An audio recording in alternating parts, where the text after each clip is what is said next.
Salut à tous et bienvenue sur TestMath Atelier. Aujourd'hui, nous allons parler des boucles en Python. Voilà, qu'est-ce qu'une boucle et pourquoi parfois c'est important d'utiliser les boucles. Alors, imaginez un instant que vous deviez imprimer à l'écran le mot bonjour 10 fois. Voilà, c'est vrai, on peut le faire en 10 lignes de code, comme ceci déjà. On m'imprinte bonjour 10 fois. Et quand on exécute, on a bien le résultat escompté. Maintenant, imaginez que le nombre passe à 100. On va afficher le mot bonjour 100 fois sur l'écran. Et là, ça devient un travail très facile parce qu'on ne peut pas mettre print bonjour jusqu'à 100 prints. Donc, ça sera un travail très, très fastidieux. Et c'est là justement que les boucles entrent en jeu. Alors, une boucle permet de répéter une séquence d'instructions plusieurs fois de manière automatique. Voilà. Et en Python, il existe principalement deux types de boucles, la boucle for et la boucle while. Alors, nous allons commencer par la boucle for. La boucle for est souvent utilisée quand on sait d'avance combien de fois on veut répéter une action. Et la syntaxe se présente comme suit. For, variable, in séquence, et après on a le bloc d'instruction. Alors, la variable ici, c'est un nom que vous choisissez pour chaque élément de la séquence. Donc, vous pouvez mettre le nom que vous voulez. Voilà. Et la séquence ici, ça peut être une liste, un dictionnaire ou toute autre structure itérable. Donc, dans la prochaine vidéo, nous allons voir les listes et les dictionnaires et même les toples. Voilà. Donc, si nous allons voir un exemple ici, il suppose que nous voulons afficher les nombres de 1 à 5 à l'écran. C'est vrai, on peut le faire en utilisant 5 prints. Mais pour aller vite, on peut utiliser la boucle for de cette manière-là. Nous avons for i in range 1 à 6.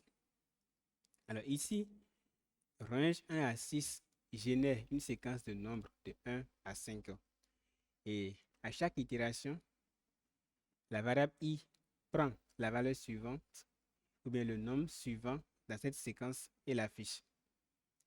Donc c'est ça, on affiche ici la valeur de i, la valeur courante de i. Donc c'est ça. Donc quand on va exécuter ce programme, on va voir que ça va afficher les nombres de 1 à 5. Voilà, j'ai agrandi un peu. Donc on a 1, 2, 3, 4, 5. Donc voilà, c'est très simple, c'est très rapide. C'est comme ça. On peut dire que les boucles nous rendent un peu la vie facile. Alors, après la boucle for, nous avons la boucle while. Et la boucle while, quant à elle, s'utilise lorsque vous ne savez pas d'avance combien de fois vous devrez répéter une action, mais que vous avez une condition à vérifier. Voilà, donc la boucle while fonctionne avec des conditions. Et sa syntaxe se présente comme suit. While, condition, deux points, bloc d'instruction. Voilà. Et comme vous pouvez le constater, la boucle while continue de s'exécuter tant que la condition reste vraie. Voilà. Et dès que la condition devient fausse, la boucle s'arrête. Nous allons voir aussi un exemple très simple. Là, on veut refaire la même chose, on veut afficher les nombres de 1 jusqu'à 5, mais cette fois-ci avec la boucle while. Donc, pour ça, au départ, il faut initialiser une variable i qu'on va utiliser pour former notre condition. Et la condition ici, c'est tant que, bon, while i est inférieur ou égal à 5, c'est-à-dire tant que i sera inférieur ou égal à 5, afficher la valeur de i. Voilà. Donc, while i est inférieur ou égal à 5, print i. Et à chaque fois, on ajoute 1 à la valeur de i. Donc, c'est comme ça. Donc, quand je vais exécuter, je vais effacer ceci. Voilà, quand je vais exécuter, ah, voilà, il me met une erreur ici. Voilà, parce que j'ai mal intenté mon code et c'est très important plutôt de respecter l'indentation. Comme vous le voyez ici, il y a un espace entre le début et i. Et pareil pour le while et le début. Donc, pour pallier à cela, je vais remettre ceci là au début, le while aussi. Et après cela, je ramène aussi print là. Et voilà. Il y aura plus d'erreur. Je vais réexécuter, on va voir. Et cette fois-ci, vous voyez bien, ça m'affiche 1, 2, 3, 4, 5. Donc, c'est comme ça. C'est comme ça que fonctionne la boucle while. On met une condition. Et tant que la condition est vraie, la boucle s'exécute. Mais quand la condition devient fausse, la boucle s'arrête. Voilà. Maintenant, bon, avant de finir, nous allons voir notre exemple de départ. Pour afficher bonjour 10 fois, je vais le faire avec une boucle for.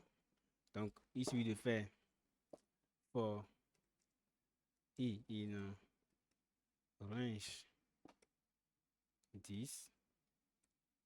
Voilà, print bonjour. Je vais exécuter. Et vous voyez bien que ça m'affiche les bonjours là 10 fois. Et vous voyez, le code là, c'est plus simple, court et mieux que notre code de départ qui est d'afficher, qui est d'écrire print là 10 fois. Voilà. Donc, c'est ça. Donc, pour finir la vidéo, je vais aussi vous montrer un exemple très simple ici. Ici, l'objectif c'est de calculer la somme des 10 premiers nombres. Voilà, la somme des 10 premiers nombres entiers, bien sûr. Hein. Voilà. Donc, pour ça, on déclare au début une variable somme à laquelle on a fait la valeur 0. Et après ça, comme nous voulons les 10 premiers nombres, on fait for i in range 1 à 11. Parce qu'il faut préciser que la fonction range compte du début jusqu'à n moins 2. Donc ici, c'est 1, 11. Donc ça va compter de 1 jusqu'à 10. Voilà. Donc à chaque itération, on a fait la nouvelle. On a fait la somme plus i. Voilà. Donc on prend l'ancienne valeur de somme et on ajoute la nouvelle valeur de i. Et à la fin, on va afficher la somme des 10 premiers nombres et on ajoute la valeur. Donc on va exécuter ça. Voilà, ça me bien la somme des 10 premiers nombres est 55. Et voilà. Donc, c'est tout pour cette vidéo. Et si elle vous a plu, likez, commentez, partagez. Et abonnez-vous à TechSwat Atelier. Bientôt, nous allons commencer les bonnes choses sur les systèmes embarqués, bien sûr, et le SP32, Arduino et tout le reste. Donc, c'est important d'abord de maîtriser les bases de Python avant de passer à MicroPython et à l'SP32. C'est pourquoi nous faisons d'abord ces quelques vidéos-là pour vous permettre d'avoir les bases nécessaires pour la suite. Donc, merci et à la prochaine.